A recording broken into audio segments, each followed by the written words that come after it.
உங்கள்கிட்ட நான் ஒரு கேள்வி கேட்குறேன். 1000 வருஷத்துக்கு முன்னாடி ஜிபிஎஸ் இல்லாமல், கூகுள் மேப்ஸ் இல்லாமல், ஏன் கப்பலே இல்லாத காலத்தில் கூட ஒரு பேரரசு கடலை கடந்து போய் ஆட்சி செஞ்சுச்சுன்னா நம்புவீங்களா? ஆமாம், இன்றைக்கி நம்ம பார்க்க போகிறது சோழர்களின் உலக சாதனை. பாட புத்தகத்தில் சுருக்கமாக சொல்லப்பட்டது, ஆனால் உலகமே வியந்த உண்மைகள். இந்த வீடியோ முடிஞ்சதும் தமிழர்கள்னா யாருன்னு இப்போ புரிஞ்சுக்கிட்டேன்னு நீங்கள் தான் சொல்ல போகிறீங்க. வாங்க வீடியோக்குள்ளே போகலாம்.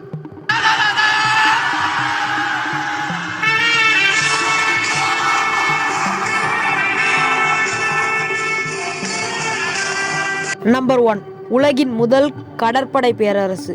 அதாவது இந்த காலத்தில் மிகப்பெரிய நேவின்னா எதை நீங்கள் சொல்லுவீங்க? அமெரிக்கா, சைனான்னு சொல்லுவோம். ஆனால் இதே 1000 வருஷத்துக்கு முன்னாடி தமிழர்கள் தான் இதுக்கு ஒரு எடுத்துக்காட்டாகவே இருந்திருக்காங்க. பெரிய பெரிய போர் கப்பல்கள், அந்த போர்க்கப்பலில் வேலை செய்கிறதுக்காக போர் வீரர்கள் அப்படின்னு நிறைய சிஸ்டத்தை வந்து இந்த தமிழர்கள், அதாவது குறிப்பிட்ட சோழர்கள்னு சொல்லலாம். நம்ம நிறைய பேருக்கு தெரியும் சோழர்கள், சேர சோழ பாண்டியர்களில். நம்மளுக்கு வந்து ராஜராஜ சோழன், ராஜேந்திர சோழன், இந்தமாரி நிறைய பேர் வந்து நம்மளுக்கு தெரியும். அந்த ராஜராஜ சோழன், ராஜேந்திர சோழன்லாம் எங்கே போய் ஆட்சி செஞ்சுருக்காங்க அப்படின்னா, தென்கிழக்கு ஆசியா, அதாவது யூரோப்பன் கண்ட்ரி இருக்குல்ல, அங்கே போய்ட்டு ஆட்சி செஞ்சுருக்காங்க, வணிகம் பண்ணியிருக்காங்க. இந்தமாரி வரலாற்று ஆதாரங்கள் நம்மளுக்கு நிறையவே கிடச்சிருக்கு. நம்பர் 2, தென்கிழக்கு ஆசியா வரை ஆட்சி. இன்னொரு சாதனை படைச்சாங்க நம்ம தமிழர்கள்.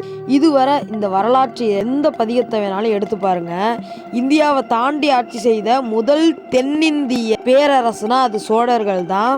மலேசியா, இந்தோனேஷியா, தாய்லாந்து, கம்போடியா போன்ற நாடுகளில் இன்றைக்கும் தமிழ் எழுத்து கல்வெட்டுகளும், எழுத்து பொறிக்கப்பட்ட ஓலைச்சுவடிகளும், தமிழ் எழுத்துக்களும், நிறைய கோவில்களும் இன்ன வரைக்கும் நம்ம பார்க்க முடியுது.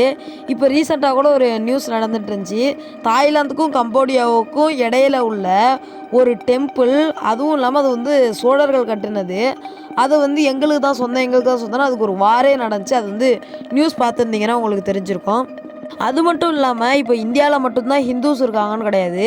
இந்த சிங்கப்பூர், மலேசியா, இன்றைக்கும் சிங்கப்பூர் கரன்சிஸில் கொண்டு இலங்கை கரன்சிஸு இங்கெல்லாம் பார்த்திங்கன்னா தமிழ் எழுத்துக்கள் வந்து இடம்பெற்றிருக்கும். அந்த அளவுக்கு சிறப்புடைய சேர சோழ பாண்டியர்கள் வந்த புண்ணிய பூமி தான் நம்மளுடைய தமிழ்நாடு. ஏன் அப்படின்னா, இங்கே வந்து நம்மளுடைய சோழர்கள், சேரர்கள், பாண்டியர்கள் போன்ற தமிழ் மன்னர்கள் இங்கே ஆட்சி செஞ்சதுனால தமிழ் எழுத்துக்கள் வந்து அவர்கள் ஒரு அடையாளமாகவும் ஞாபகார்த்தம் இந்த நோட்டுகளில் இடம்பெற்றிருக்கு. நம்பர் 3, நிர்வாகத்தில் உலக சாதனை. அந்த காலத்திலேயே village administration system, local self government, அது மட்டும் இல்லாமல் டேக்ஸ் கலெக்ஷன் சிஸ்டம் கொண்டு வச்சுருந்துருக்காங்க நம்மளுடைய தமிழர்கள். உத்தரமேரூர் கல்வெட்டு இன்றளவிலும் உலகம் பேசுகிற ஒரு ஏன்ஷியன் டெமோக்ரஸி மாடலாக தமிழர்கள் மத்தியிலும் உலக அளவிலும் காணப்படுகிறது. இந்த கல்வெட்டில் என்ன இருக்குன்னா, எலெக்ஷன் ரூல்ஸ், குவாலிஃபிகேஷன், டிஸ்குவாலிஃபிகேஷன், எல்லா ரூல்ஸ் சம்மந்தப்பட்டதும் இருக்கும். இது வந்து இன்றைக்கும் மாடர்ன் சயின்ஸ், மாடர்ன் டெக்னாலஜி வந்தோம் அந்த காலத்திலே எழுதுனது, இதவும் மிஞ்சின ஒரு அதிசயமான கல்வெட்டாக இருக்குது. நம்பர் 4, கட்டிடக்கலை. நம்ம எல்லாம் தஞ்சாவூர் பெரிய கோவிலை இன்ஜினியரிங் ஒண்டர்னு கூப்பிட்றதுக்கு காரணம் என்ன தெரியுமா? அது 216 அடி. எந்த பில்டிங்காக இருந்தாலும் 216 அடி இருந்தால் 1000 வருஷம் நின்னதா இது ஒரு சரித்திரமே கிடையாது. அது மட்டும் இல்லாமல் அதனுடைய கோபுரத்தில் 80 டன் என்பது 80,000 கிலோ. அவ்வளோ பெரிய கல்லையும் அவ்வளோ பெரிய கோபுரத்தில் கொண்டு போய் வச்சது நம்ம தமிழர் மட்டும்தான் என்பது குறிப்பிடத்தக்கது. இதை விட பெரிய அதிசயம் என்னன்னா, உச்சி வெயில் மதியானம் 1 மணிக்கு கூட தஞ்சாவூர் பெரிய கோவிலுடைய கோபுரத்துடைய நிழல் தரையில் படவே படாது.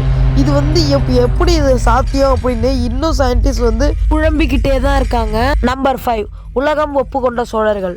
One of the maritime empires, advanced administrations, cultural super power. இன்றைக்கும் ஃபாரின் ஹிஸ்டோரியன்ஸ் எல்லாருமே இந்த மாதிரி தான் சோழர்களை சொல்லிக்கிட்டு இருக்காங்க. சோலாஸ் அப்படின்ற வார்த்தையை அவங்க யூஸ் பண்ணல. அதுவே நம்ம பள்ளி புத்தகத்தில் 2 பக்கம். சோழர்கள் ஒரு டைனஸ்டி இல்லை, அது ஒரு சிவிலைசேஷன். இந்த மாதிரி தமிழர்களின் மறைக்கப்பட்ட உலக சாதனைகள் தெரிஞ்சுக்கணும்னா சப்ஸ்கிரைப் பண்ணுங்கள், லைக் அண்ட் ஷேர் பண்ணுங்கள், மறக்காமல் கமெண்ட் பண்ணுங்கள்.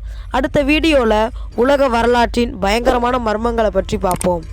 இதுவரை உங்களிடமிருந்து விடைபெறுவது உங்கள் SS2K. நன்றி, மீண்டும் சந்திப்போம்.